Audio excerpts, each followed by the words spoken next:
సూర్యనారాయణమూర్తి ఉదయించేటప్పుడు ఆయన ఉదయించకుండా చేసేస్తే ఇక లోకములకు కాంతి ఉండదు.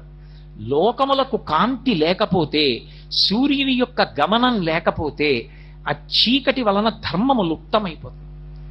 సూర్యుడు ఉదయిస్తున్నాడు అంటే కదా ప్రమాణంగా చేసుకుని సంధ్యావందనం, మధ్యాహ్నానికి వచ్చాడంటే కదా మళ్ళీ సంధ్యావందనం, ప్రదోషానికి వెళ్ళాము అంటే కదా మళ్ళీ సంధ్యావందనం. ఇవి లేనప్పుడు సంధ్యావందనం ఎక్కడుంటుంది? లేనప్పుడు ముందు ధర్మం లుప్తమైపోయింది. ఎందుకంటే సంధ్యాహీన అశుచి, సంధ్యావందనం చేయకపోతే అశౌచంతో ఉన్నవాడితో లెక్క, వాడు ఏ కార్యానికి పనికిరాడు. అందుకే ఆ రాక్షసులు ఏం చేస్తారంటే అసలు సూర్యోదయం జరగకూడదు అని చూస్తారు.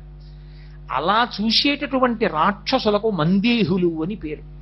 ఆ మందేహులన్న రాక్షసులు ఎక్కడుంటారు అంటే లోహిత సముద్రానికి ముందు ఉండేటటువంటి శిశిర పర్వతాన్ని కూడా దాటి, లోహిత సముద్రాన్ని దాటి గరుత్మంతుడుండేటటువంటి కుటశాల్మలి వృక్షం దాటిపోయిన తర్వాత సూర్యనారాయణమూర్తి ఉదయం జరుగుతోంది, ఇక ఎర్రకాంతి వస్తుందేమో అనగానే వాళ్ళు ఏం చేస్తారంటే చెట్ల మీదకి ఎక్కి ఆ చెట్లకి తలకిందులుగా వేలాడుతూ ఉగ్రమైన పెద్ద శరీరాల్ని పెంచి సూర్యకిరణములు భూమండలం మీదకి రాకుండా అడ్డుకుంటారు. అడ్డుకున్నప్పుడు ఏం జరుగుతుంది అంటే వాళ్ళు ప్రతిరోజు కూడా తే పతంతి జలే నిత్యం సూర్యస్యోదయనం ప్రతి.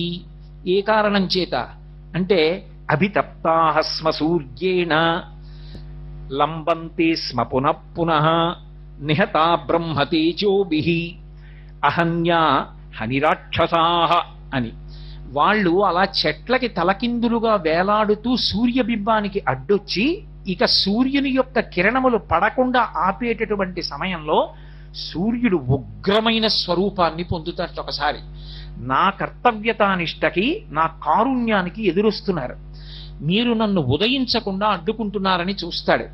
ఆయన అభితప్తాః స్మ సూర్యేణ, ఆయన యొక్క కాంతి చేత తప్తమవుతారు. వాళ్ళు తప్తమై ఆ వేడి భరించలేక చెట్ల కొమ్మలలోంచి ఆ కింద ఉండేటటువంటి సముద్రంలోకి పడిపోతారు, లోహిత సముద్రంలోకి పడిపోయి మళ్ళీ వాళ్ళు తేరుకుని సాయంకాలం అయ్యేటప్పటికి మళ్ళీ చెట్లు ఎక్కుతారు.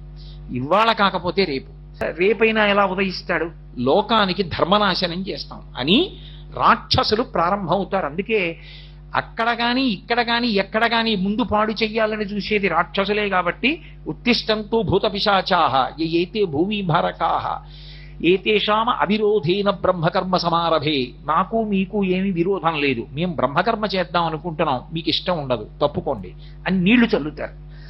అలాగే నిహతా బ్రహ్మతేజోభిః, స్నానం చేసి వచ్చి ఎవరికి గాయత్రీ మంత్రం ఉపదేశం చెయ్యబడిందో, ఎవడు సంధ్యావందనం చెయ్యాలని శాస్త్రం విధించిందో వాడు సంధ్యావందనానికి కూర్చుని అర్ఘ్యాన్ని విడిచిపెడుతున్నప్పుడు, అందుకే అర్ఘ్యప్రదానము బ్రహ్మాస్త్రమే అంది శాస్త్రం. సర్వం శ్రీ ఉమామహేశ్వర పరబ్రహ్మార్పణమస్తు. స్వస్తి.